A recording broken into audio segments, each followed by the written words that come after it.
me know.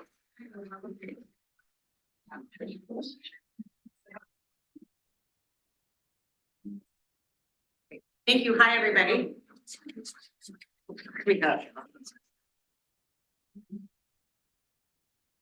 Hi, everybody, and apologies to members of the public and our presenters for keeping you waiting. We had an especially packed agenda this evening. So I would like to welcome everybody to the public meeting of the Victoria and Esquimalt Police Board on July 22nd.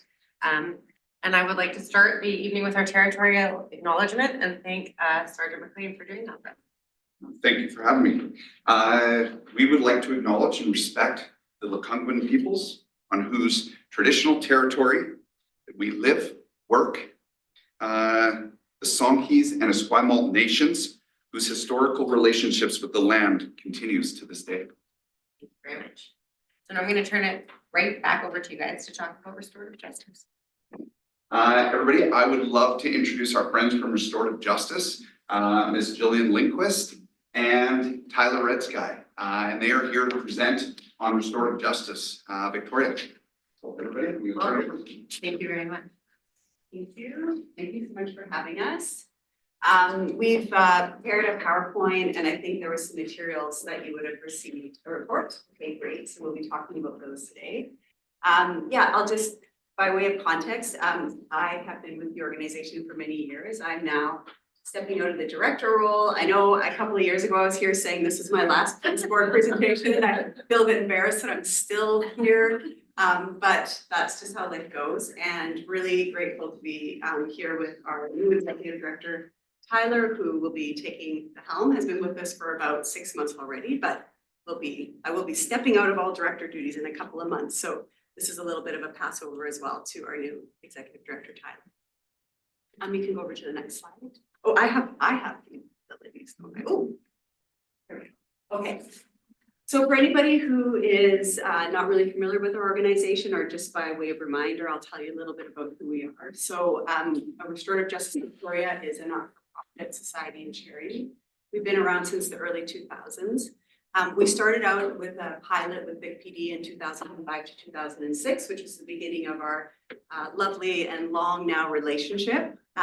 We're a pretty small organization. We have about 10 staff. We do have a small but mighty group of 80 volunteers who assist in our work, including folks that we recruit and train to help with our direct client services, what we call our casework. We work with youth and adult victims and offenders, and we work in a really wide range of offenses, from minor offenses to more serious and violent crime, as we'll talk about today. We receive about 70 to 125 referrals a year, and although our first partner was Vic PD, we now have a number of different partners in the community. We get referrals from Oak Bay and Saanich Police as well, Crown, Probation, Judiciary, schools, and members of the community who self-refer. But most of our referrals come from the criminal legal system, and our services are free to the public.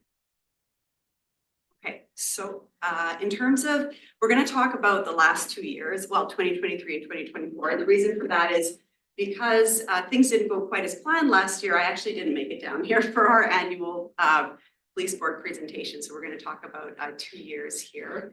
And so this graph gives you a sense of where our referrals came over that 2-year period. Blue is 2023 and orange is 2024. So as you'll see, Victoria Police remains one of our main and most frequent referral sources. And we saw a really big spike in crime referrals in 2024. But I will say that many of those are also Vic PD referrals that come to us through the Crown's office. So this slide here outlines the offenses that were referred to us directly from the department in 2023 and 2024. So these are the types of offenses that we dealt with. As you'll see, the most common were mischief and theft under, and then moving up to some other offenses, assault, weapons possession, assaulting a police officer, arson, public intox, assault with a weapon, and trafficking. And then these are the referrals, the Vic PD referrals that were sent to us by Crown during that period of time. And so you'll see one of the main differences between the referrals we get from the police and the Crown is that Crown referrals tend to be a lot more serious in nature. And those come to us either pre or post charge as alternative measures, and sometimes pre-sentence as well. And so, yeah, those are the referrals that we dealt with, and a lot of them are intimate partner violence or forms of violence that occur in the community, as well as some trafficking and property related offenses. In terms of some of the outcomes, so this speaks just to Vic PD referrals, but 80% of the referrals that were sent to us by Vic PD did proceed to restorative justice process. Of those, 10 are still in progress, and the remainder are completed successfully. For the files that did not proceed, we've outlined the reasons for that. In some instances, we're just not able to contact the SOC once the file is referred, so that's the person responsible for the offense, or the person responsible lack capacity. There are some instances when the officer asks for the file to be returned back for some reason, or in some cases, the offender does not consent to the referral being made or to the process once it comes over to us. If a file is referred to us and it's determined that we can't proceed for some reason, then we send the file back to the department. And in most instances, the officer can consider putting the matter forward to charges if they want. So that usually happens very early stages. So this slide here gives you a little bit of a sense of what are people who can harm in the community doing to sort of repair those harms and make things as right as possible, as well as trying to address some of the circumstances or reasons underlying that behavior. And so these are some of the common things we see in agreement terms. So just to give you a little bit of a sense of the flow of our process, we get the referral, we do an intake and assessment. We select a team that will work on the matter. We assign the team to the participants. So that could be the responsible, victims, or other people affected. We work towards a dialogue that the victim may or may not attend, but the person responsible does attend. Out of that dialogue comes a set of agreements, and that's what we have here. These are some common examples, but every agreement is really unique. So yeah, they look different on each case. And so yeah, so you'll see here, sometimes people are attending counseling, they're paying restitution, they're doing things to get back to the community, they're writing letters of apology, getting help with things like addictions or substance use challenges, other sort of factors that might be relevant to what's going on in their lives. There's a number of different things. We do quite a bit of work around violence prevention, nonviolent communication, communication skills, and anger management, because those can be factors in why people are engaged in harmful behavior, self-reflection, a lot of work around prioritizing mental health and support systems and those sorts of things. We don't have a lot of time, but I'll just maybe give you a quick example of an agreement just so you can kind of, wrap your head around what that might look like. So we had a case in that time period with Vic PD where somebody had broken a window of a vehicle when this vehicle was parked in their visitor parking spot, and they didn't think that person should be there. They had seen that vehicle there a few times, and they were upset about that person using their parking spot. So they broke the windshield, and it ended up, unfortunately, being somebody that they knew owned the vehicle, and so that's difficult. And we worked with the person who committed that offense. We also worked with the victim, and she was actually quite emotionally impacted by those events. And that was partly related to some of her own history.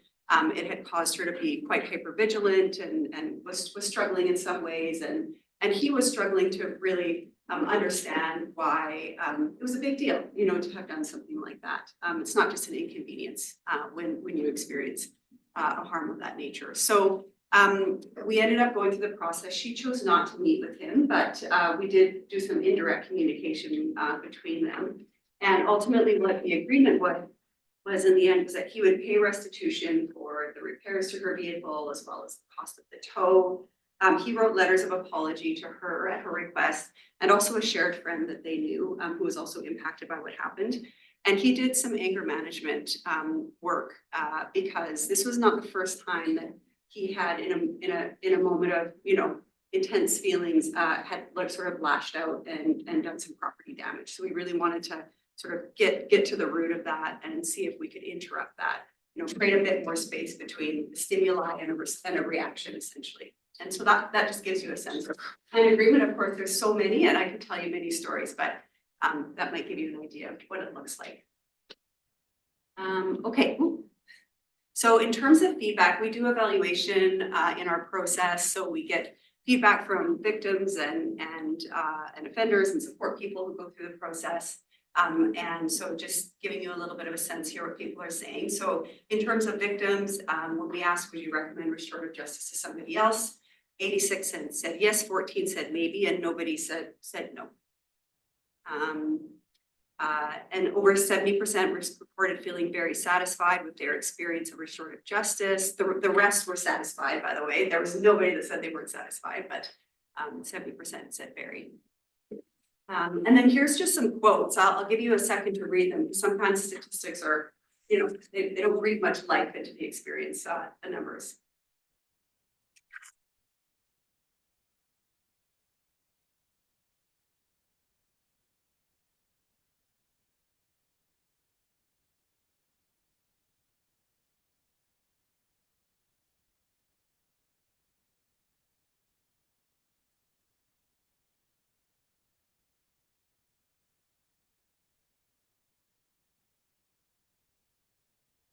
And I think there's more quotes in your package as well. And so this is some feedback from offenders that we work with. So again, would you recommend restorative justice to others? 93 said yes and 7 said maybe, nobody said no. Over 95% stated that they were satisfied or very satisfied with their experience. And then here's some quotes for them as well.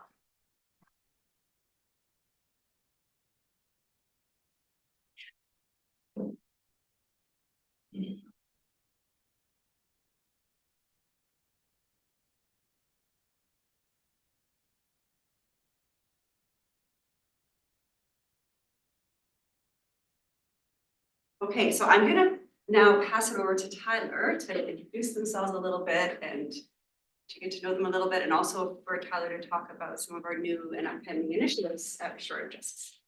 Yeah, thank you. Grateful to be here.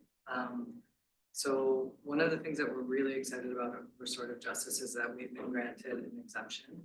So we're the only restorative justice program in BC that is able to hold power-based offenses, so sexual harm, interpersonal violence, behavior-based offenses. And so we're calling this our Transform program. For those that don't know, and to break down what a referral would look like is we do assessment, we take an intake with 2 people, we assign with a case manager, a mentor, both to the person responsible for causing the harm and then the support worker for the person who's affected. And then we walk through our accountability plan with the person who caused harm, making sure that we're creating safety, assessing for risk, making referrals to appropriate places so they can get support. And then once we feel like accountability has successfully been taken and the safety is had and no more violence will occur, we're able to enter into potentially either the dialogue or restorative conversation. And then as Dylan went through our repair agreements, which are a lot more robust. So for this process, we're looking at upwards of a year. So we work with someone from about 6 months to 9 months from point of intake to either the dialogue or the repair agreement phase, and another 3 to 6 months to complete the repair agreement phase. The victim support team is a new initiative that came through federal funding, where we're able to have 2 victim support workers to make sure that we have staff that are able to, if the victim wants to participate or survivor wants to participate in our program whatsoever, they have a dedicated person to remain in contact with them. We also offer a spectrum of participation, meaning we need the survivor or victim's consent for the process to occur, but they don't have to directly participate whatsoever. So we're really giving them back what we like to say at RJB is voice, choice, and agency. They also have the ability to have their needs named in the repair agreement, which is also unique. And so the victim support worker walks as that main point of contact with them through that process, also helps them keep in track of dates, any forms that they would need assistance with. And then the surrogacy program. So we're building out a surrogacy program. Again, as part of that spectrum of participation, a victim or a survivor could choose to have a surrogate represent their needs. So rather than eventually meeting face-to-face with the person that harmed them, they don't want to do that. They don't feel like that would be successful for them, but they want someone else to represent their needs to that person and to hear from someone who's had a lived experience that was similar to them. So we're building out that program that will be, again, offered as part of that spectrum of participation. We're updating all of our materials. So everything from intake to point of initial contact to our safety planning and evaluations, our frameworks, our case management protocols. We've started offering more than monthly community of practice for our volunteers and for our staff. So today we're actually in an all-day training with several folks to look at IPV and how to work with people who are causing harm. We'll be in that training for 3 days. And so right now we're looking at kind of delineating that we have three streams of restorative justice. At the time, I don't think we had gotten there yet, but we decided that general wasn't a good name. So it's youth, transform, and restore. And so, yeah, we're really excited. I'm not sure if those are aware, but when the Attorney General commissioned an independent review by Dr. Kimberly Stanton to look at the epidemic of gender-based violence, she recommended RJ as one of the 21 recommendations. So that report just came out a few weeks to a month ago. So we're very excited to be able to pilot this work, for the partnership and trust in giving us these referrals. Yeah, and we're available to answer any questions that you all may have about some of these new initiatives or the work or, yeah. Thank you very much. That was a wonderful presentation. Do I have any questions? Thank you for the presentation, and I'm actually just looking at your website. I'm intrigued of your funding sources. I'm looking at your core funding is from the City of Victoria, Township of Esquimalt, Oak Bay, and there's a gaming grant and a service fund and Sisters of St. Anne's. Is that still relevant and correct? We have a few additions. Okay. One is that we've been very consistently getting money through civil forfeiture, and last year we were awarded a 3-year grant from the province for this work that Tyler's talking about. Okay. We just got funding through the Victim Fund this year, through the federal government for the first time, and we are on grants right now. So we're really trying to, we're very under budgeted for what we do. Yeah. And we definitely need to, this is an ambitious plan that we're talking about, and so we really do need to access more funding. That was the root of my question, and you read my mind. But so thank you for explaining that, and I hopefully the funding sources continue. That's great to hear. Thanks. A quick question for you. Do you ever do restorative justice in like concurrent to traditional criminal justice? How often does that happen? It's rarer. There are 2 ways that we do it. One is we get a referral pre-sentence, or if we get a referral as part of the sentencing. And both those things do happen. But of our criminal legal system referrals, it's like the least common for us. Yeah. Yeah, thank you. Any other questions, Maralta? Really love the program and seeing lots of evidence of its utility and success. I'm just wondering, are you affiliated or do you connect with other restorative justice programs around the province? Yeah, we do. I sit on the board of Restorative Justice Association of BC. Jillian was previously as well. The members I presented at PERGO, which is the Vancouver Island Restorative Justice this year. We're presenting at the Restorative Justice Association conference in October. Our team was selected to present. I also presented last year. We were just selected through the Restorative Justice Association of BC, a lot of acronyms, as a community of practice pilot site. So we're choosing to take our funds and actually look at partnering with BC First Nations Justice Council and looking at how we can better make sure that our work is culturally relevant and supportive. And yeah, so we are in contact. I think, you know, we look at the other programs in BC as partners and how we can kind of support each other in the work. It's exciting. I would love just as a note for the chair to perhaps hear a future presentation on that partnership and how it's playing. Yes, What yeah. impact it has on the general work that you're doing. That's Yeah, when we're hopefully completed with those series of conversations, we're going to be doing a presentation and sharing out actually with other RG orgs in BC. So hopefully this can set precedent or a model for other ways to kind of at least start those conversations. Thank you. Thank you again.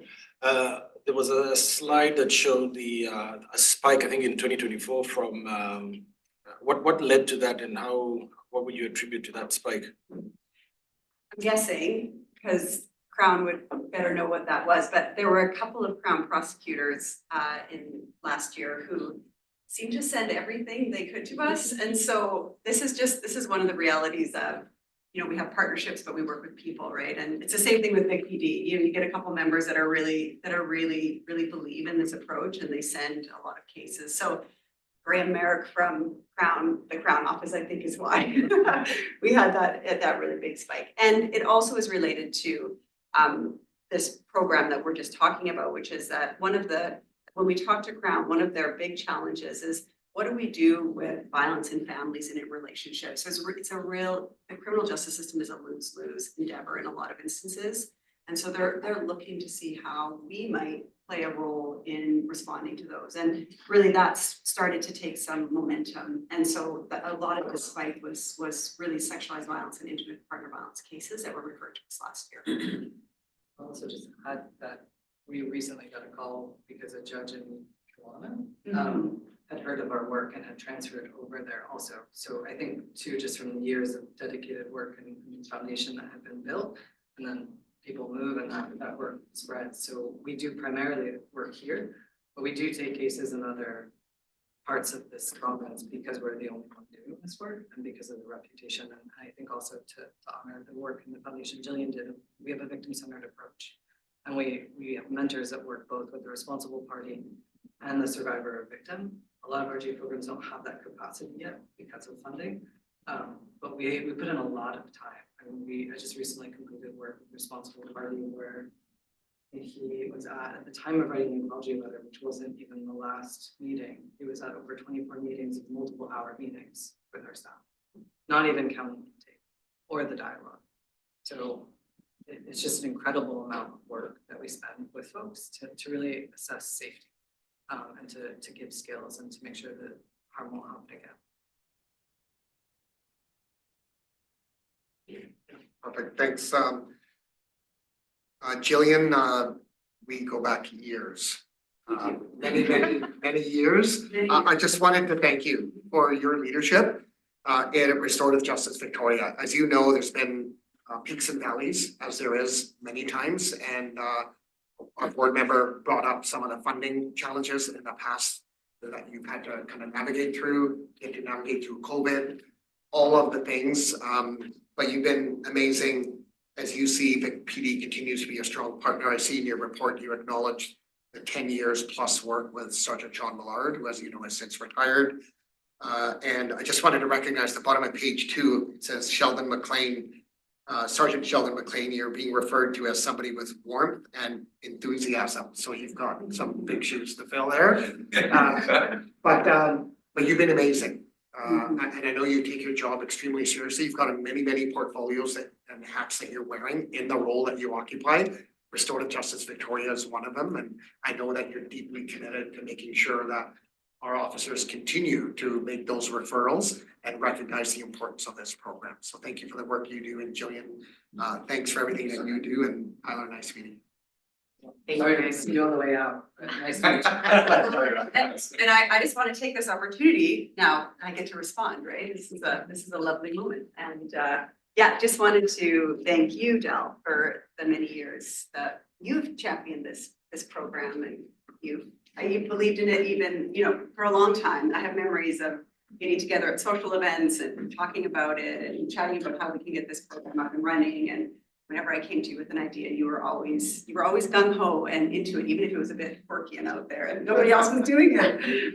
And so I really appreciate it because yeah, if we don't have that buy-in from leadership, we're really going to go nowhere. And I've really valued the relationship and your kindness and work over the years. Thank you so much. Thank you.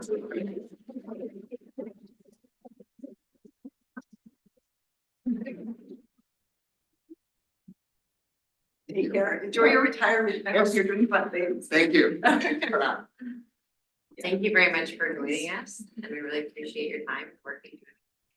Thank you. Thank you for having us. Have a wonderful evening.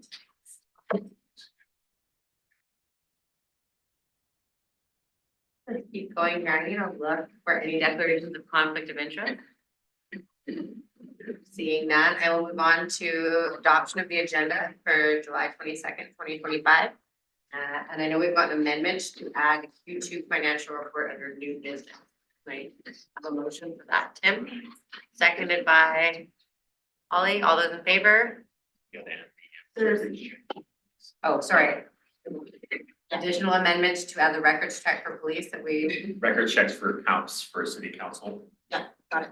Okay, can I have a motion to approve the amended agenda, Ollie? Marianne, all those in favor? Thank you. And can I look for a motion to adopt the public minutes of June 17th, 2025? Ollie. And all those in favor? Great. Thank you very much. For my board chair update, I will keep it brief, but I just want to take a moment to acknowledge that this is Chief Manick's last board meeting. And I'm like not amazing at math, but you've been the chief for 9 years. There's 11 board meetings a year, so that's a minimum of 99 board meetings. And that doesn't include committee meetings and special meetings. And I know there's a lot of opportunities for us as a department and as a board to celebrate and acknowledge you over the next few weeks as you lead up to your retirement. But I would just like to take a moment in the public portion of this meeting and acknowledge you from the board publicly for all the tremendous work you've done leading this organization and contributing to this community. You're extremely well respected and liked. I'm not sure which one of those is more important to you. But we appreciate you so much, and on a personal note, have enjoyed working with you so much. And I think the board just wants to acknowledge all of your extraordinary work in the community in this last board meeting. So Perfect. thank you very much, Chief Manick. Thank you for that. Yeah. Thank you for that. I appreciate that. Thanks.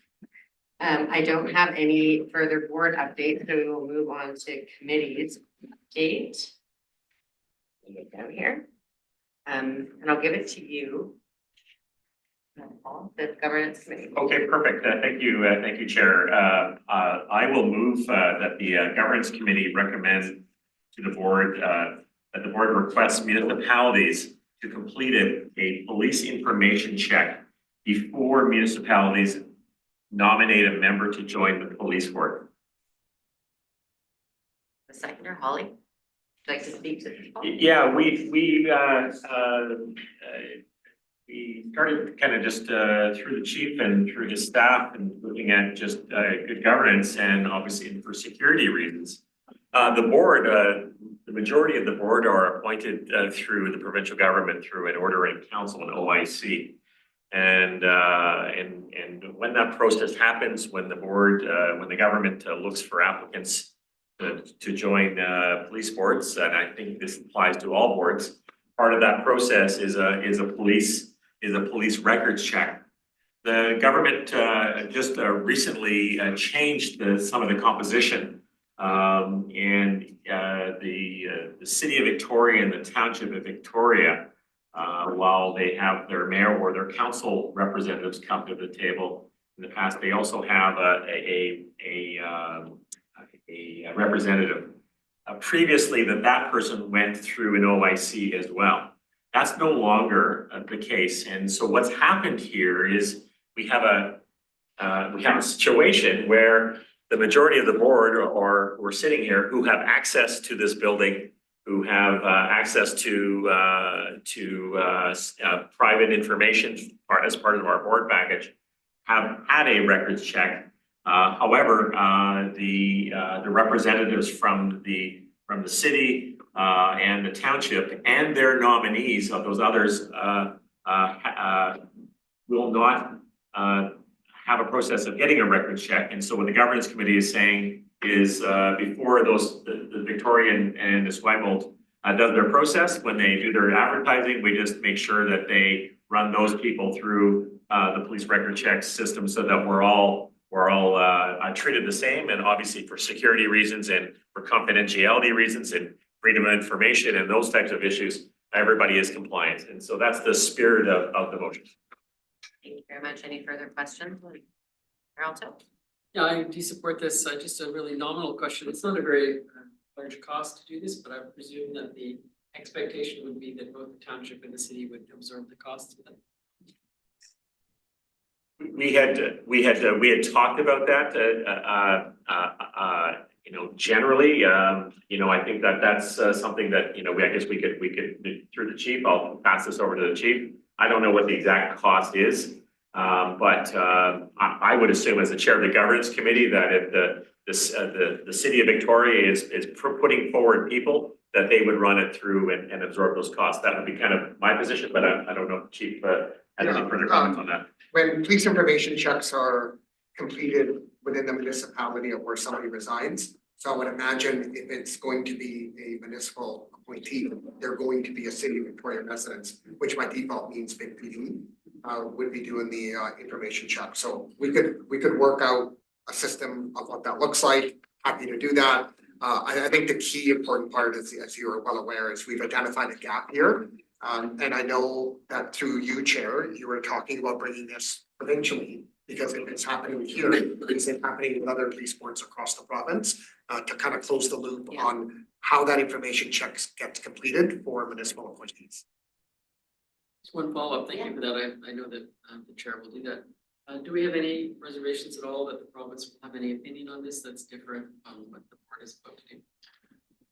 I don't know. I don't have any reason to think that. I was just bringing it up to all of the police boards through BCAPB because there's a number of times that things have come through us that I thought nobody else is aware of this. So PSSG, since we double checked this with them, is aware that there's sort of a gap, but they don't have anything that they have indicated to close the gap and have sort of put it back to us, which is why I feel like it's necessary to have a discussion at a provincial board level, so every board is aware of this and then can, you know, have their own similar motion.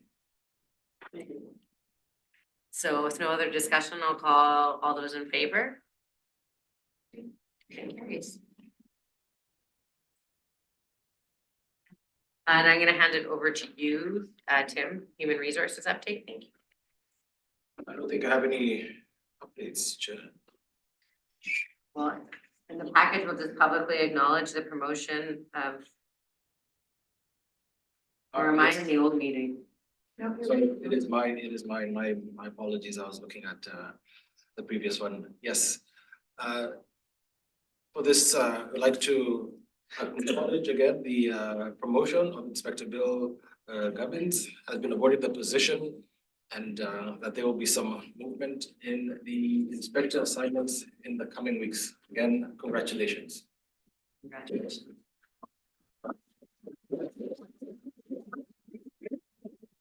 Thank you very much, Tim. And now I will turn it over to Donna Phillips, our Director of Finance, to provide us with the Q2 financial report. So this report is for the period ending June 27th. The target for spending is 50% and the actuals are at 48.2. So it's a positive variance, 1.8 below target. There's nothing of concern really to point out at this point. There are some variances, but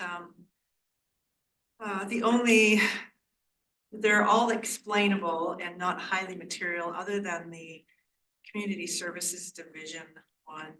And this is just purely location of budget. I think there was some budget for positions that were in patrol and they should have been in Community Services Division.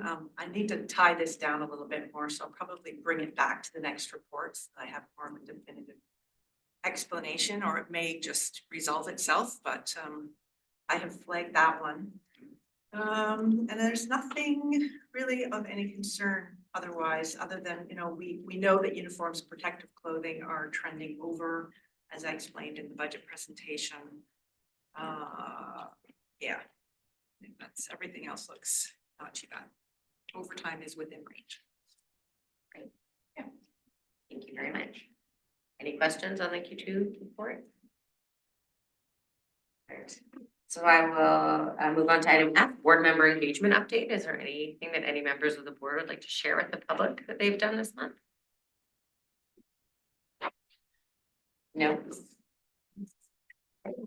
I'll just give, recognizing the time, I'll give a very brief BC Association of Police Board update, which is just to indicate that earlier this week we sent out the save the date for our 2026 conference, which will be, we're very organized this year. We have a great, it's being hosted by the West Vancouver Police Board. We have a great conference planning committee, and it will be hosted in Whistler, May 20th to 22nd, 2026. So we're all really looking forward to that. And again, a very quick Canadian Association of Police Governance update. As you all know, the conference for CAPG is happening here in Victoria in a few short weeks, and it's extremely well organized. It's not even stressful right now. Anyone's listening, it's been really well organized by the conference planning committee, and I'm really excited for many things that are coming up at that conference. Doing a lot of planning with the panels this week and discussing what will happen on all of the panels. I'm looking forward to many people in the room attending the conference. And I think Chief Manick is really looking forward to sitting on a panel with me and getting an opportunity to discuss best versions of police chief and board relationships, along with another chief and chair from Ontario. So that is the update about CAPG. And yeah, we'll move on to my next item, which is item H, Chief Constable update. Perfect, thank you, Chair. The report is in your package on page 15. I'll just highlight a couple things. I participated with Mayor Alto and with Rob Jall from Jall Properties as a panelist at the DVBA AGM. I was out in the community on a number of different initiatives, visiting students, in this case at Cedar Hill Middle School, participated in a Zoom chat, handed out a couple of chief constable commendations to 2 of our officers. Had the privilege of attending our recruit class graduation for 6 new police recruits that graduated a couple weeks ago.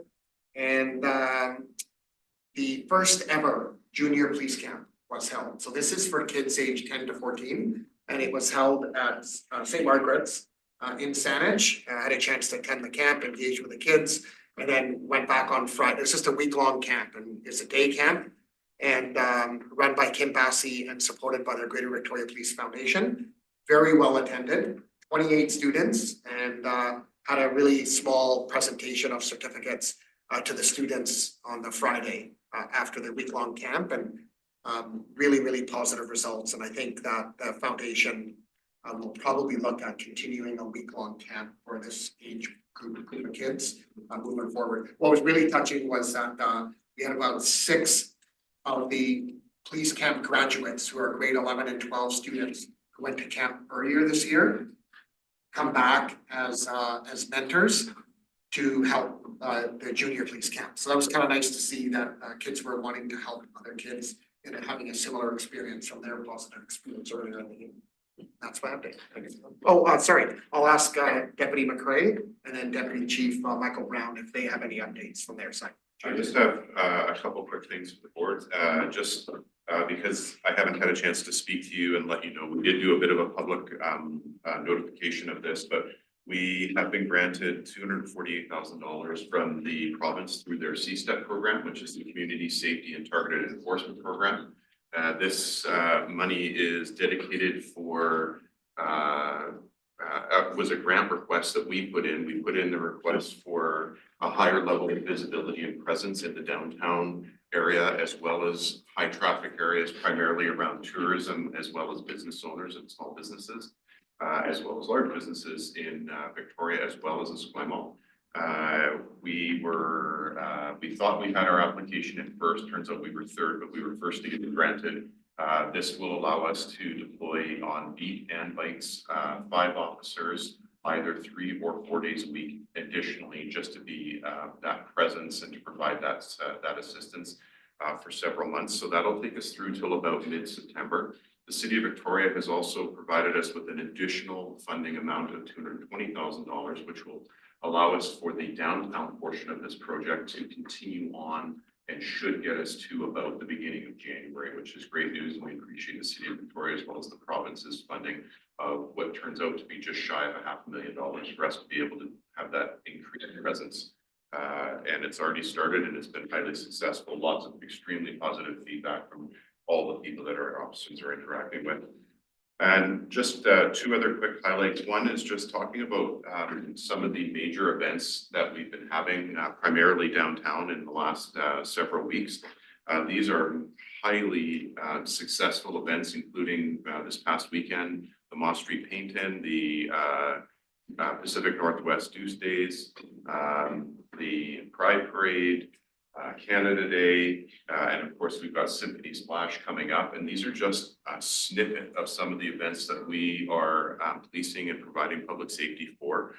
To give you some sense of the impact on our department and how many officers need to be involved in these events, some of them require a little bit less, where we would have say 14 or 20 police officers working, plus all of the infrastructure to put it in place, as well as from our ops planning section, our analysis and intelligence section, all the way up to over 130 officers for some of the very large events where we have a far higher presence. So this is something that, you know, we know it comes around, we plan very carefully for it and make sure we have our officers deployed as efficiently as we possibly can.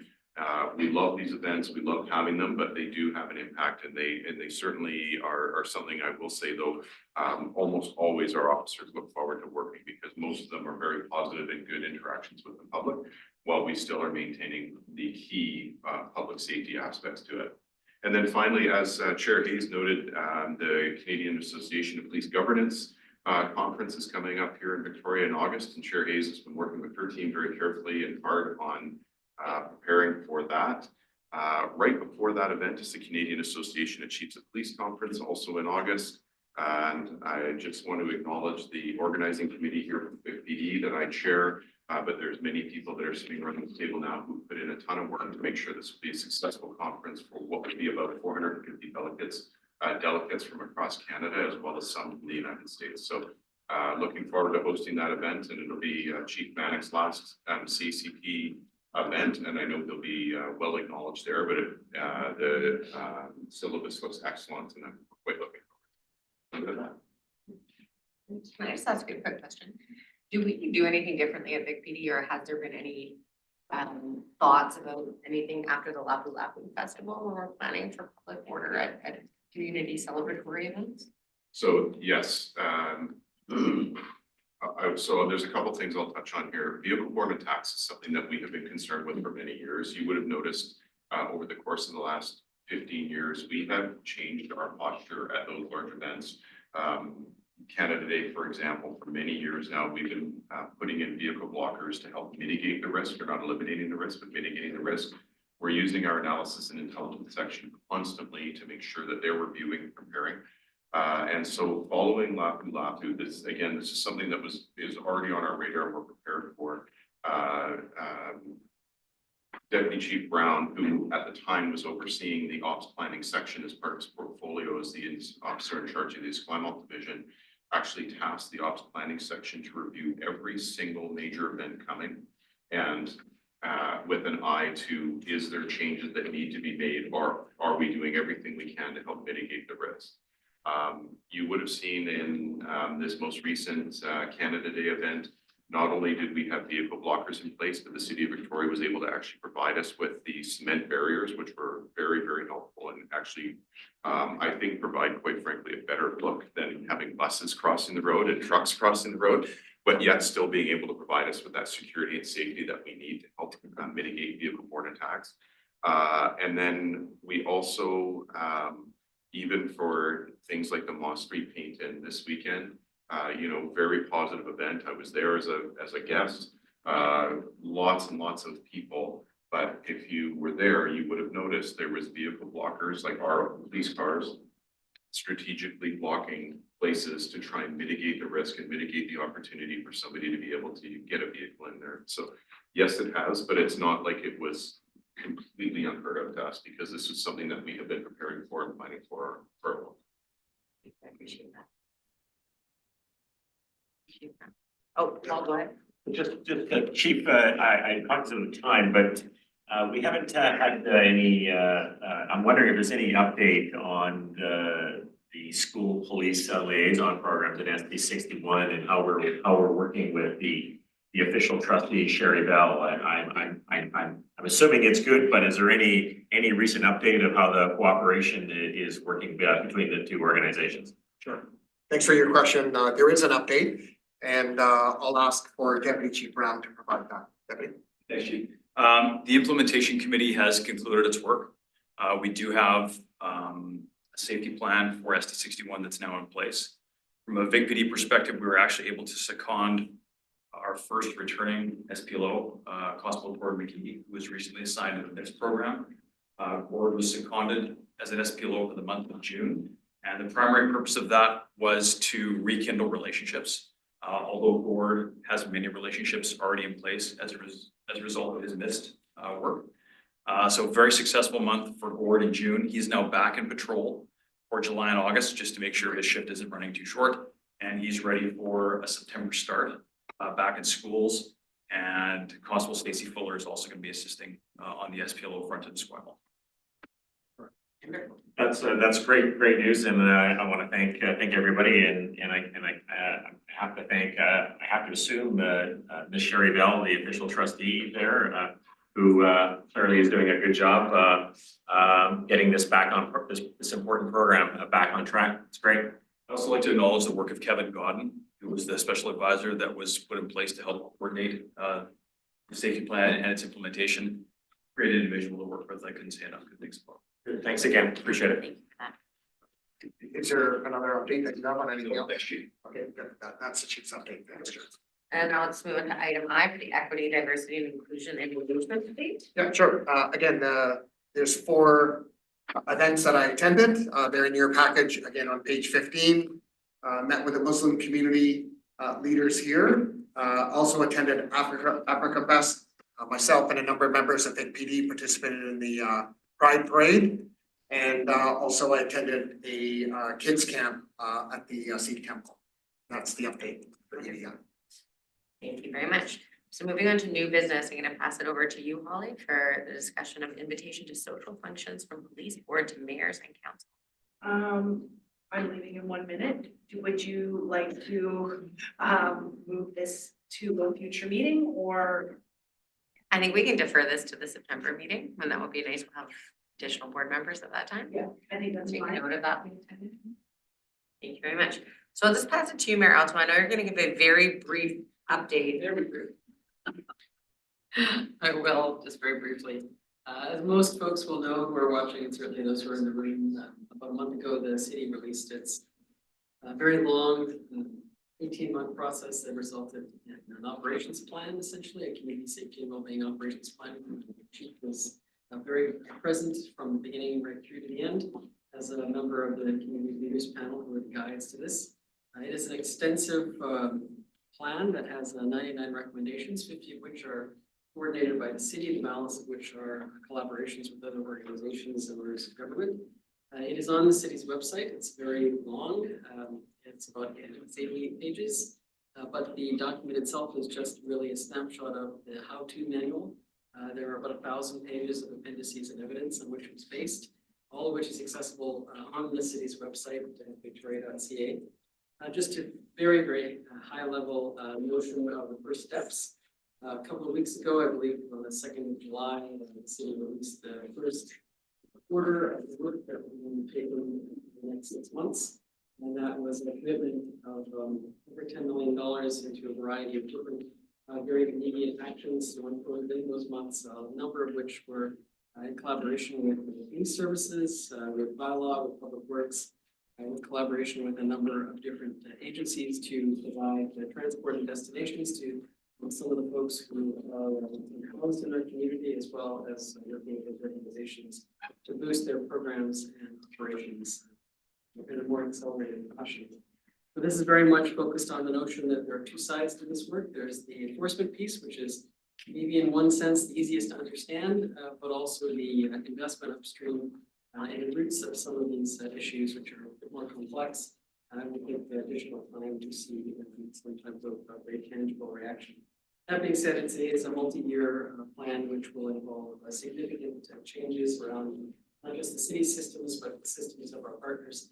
It's a commitment that the council has made unanimously, and with the support, as I say, the chief and a variety of very critical collaborations with other organizations. And so it's a challenging task, much to be done, and I'm happy to provide a more extensive update of the details in September. Thank you very much, Mayor. So we will look forward to that. So for item C, the integrated units report, Chief, do you want to just speak to that for a moment? Yeah, sure. Thank you, Chair. So that's in your package more for information. And I want to just thank Deputy Chief Jamie McCrae and his team who's put the report together. It's quite a lot of work to get all the units to kind of make their submissions, their annual submissions, and put the report together. This has been approved by the area chiefs, and it'll be rolled out through all the different municipal police boards and for the RCMP through their councils. This really is for your information on what the outcomes are, what some of the objectives were. and also just provides a high-level summary of what each unit's mandate is. So it's really for your information, and happy to take any questions if anyone has any. Thank you, Chair. Thank you very much. Are there any questions on the integrated units report? Okay, great, thank you. We'll go into item 5, correspondence. This is primarily just for information receipt of letters. We're all aware that Mayor Barb Desjardins resigned from the board, and I'd like to also take a moment to acknowledge her time and commitment and work that she did on that. That's no words. Your request for the chief's lap. You're welcome. Better than flowers. So just appreciating Mayor Desjardins and her many years on the board as a board member and as a co-chair. Then moving down to item B, the letter from Esquimalt regarding board remuneration. I'd like to defer this to the governance committee in September. Do I need a motion to do that? No, I mean, I think it's, the governance committee left it, kind of open in the sense that it said it would always review that policy, and so I would say that it would, the governance committee would be happy to review it at the next meeting. Okay, thank you very much. And do we need to let Mayor Desjardins know that? That we have? I will. Okay, I would appreciate that. Thank you. Then we had a couple of commendation letters to review. I know you've had a chance to read them in your package. I appreciate anybody who takes the time to send a commendation letter acknowledging the hard and wonderful work of any of the members and civilian staff at Big PD. So thank you very much for sending those in, and I know we all enjoyed reading them. And again, we had the monthly ecom update for everybody's reading pleasure. Any questions or comments on any of the correspondence that we need to discuss? Great, thank you. I don't believe we have a rise in report tonight, so unless I have missed anything and anybody's shaking their head at me somewhere in this room, then I will take a motion to adjourn the public meeting. Paul, Marianne, all those in favor? Great, thank you very much.